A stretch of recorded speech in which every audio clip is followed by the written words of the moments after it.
হায়দ্রাবাদে রবিবারের দিন দেখুন চিন্তাল বস্তি মার্কেটে মানে মাছের মার্কেটে মাছ দেখুন কত মাছ উঠেছে।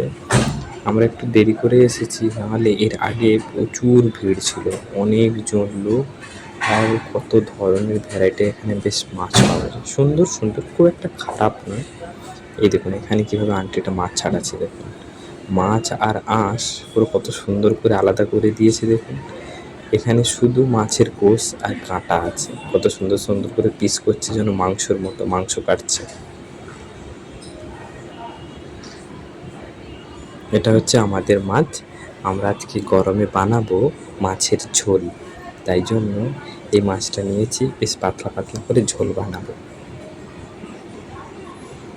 এটা বেশ কি সুন্দর করে চটাপট করে কেটে দেয়। এই দেখো বাড়িতে নিয়ে এসেছি, এবার ধোয়া টোয়া রেডি, হালকা লবণ আর হলুদ মেখে রেখে দেবো আধ ঘন্টার মতো, তারপরে মাছ ভেজে ঝোল। টাটা বাই বাই, সবাই ভালো থাকবেন, সুস্থ থাকবেন আর সবাইকে ভালো রাখবেন।